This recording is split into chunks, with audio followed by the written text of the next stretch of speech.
Hello everyone, here at Toxic Chess. We are going to change a little bit the format of this beating all the streamer bot series, because the stronger they get, the longer it takes me to actually beat them. So I'm just gonna record the games, and after that I'm gonna try to speak a little bit. Here you go. The French advanced variation, something that I always play. And here is Fury almost everything, even that knight move, which is not very common but it's thematic at least, trying to put the rook on the g file. It doesn't do that, which is very rare, at least to me, because I always thought that was the point of that knight move. Well, in this kind of positions, I always struggle to get my knights in good squares because they kinda get in the way of the other, so I try to coordinate them a little bit better here, trying to look for the e5 square, which I actually kinda managed to put the knight there. And even here I don't actually know what to do after that, because I was concerned a little bit of the exchange sacrifice, even though it might be very good. I decided to trade because I thought that the light square bishop is going to be crappy. Even in this kind of positions, the light square bishop for the black pieces is always kinda crappy. It's called the French bishop. Here I'm a little bit better, I think. I decided to kinda checkmate on the h7 square, but I need to be a little bit careful because the f-file is weak for my side, and right now I'm looking for an endgame, because I think that I may have a chance against a bot in the endgame, thinking that they play kinda crappy. I don't know why.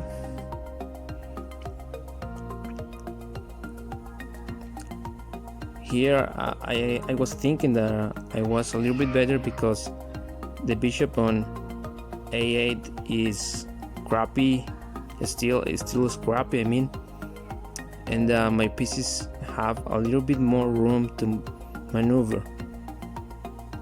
My king is more safe as well, and I can always trade a little bit more if I feel that I'm getting obliterated.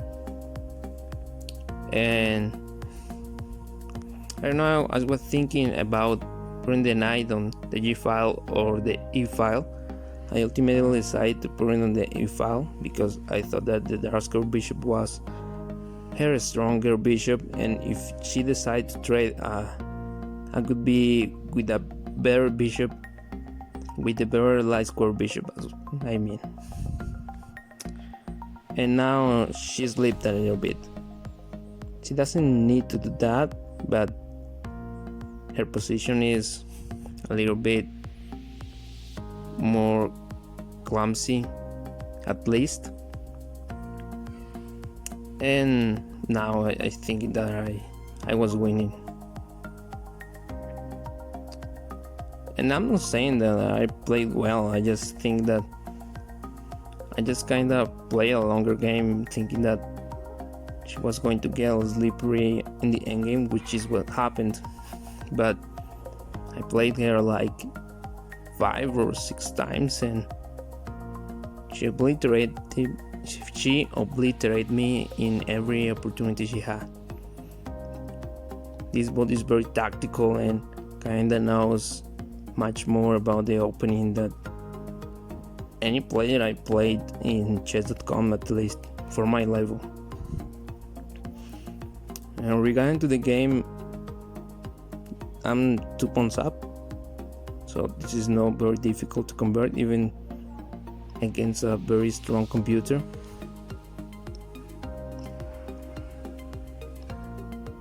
So there's nothing more to tell. I want to tell you, even though that I said that I'm going to do a little bit of research about Nemo in the next couple of days, and for a video with a little bit of an analysis on his games and also his play style,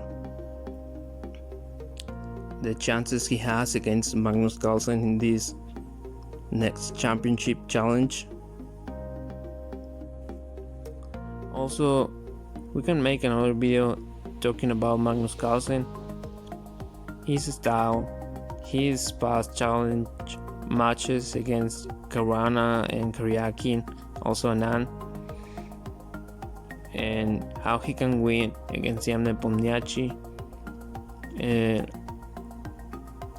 trying to make a kind of podcast chess, and hoping that you can enjoy it.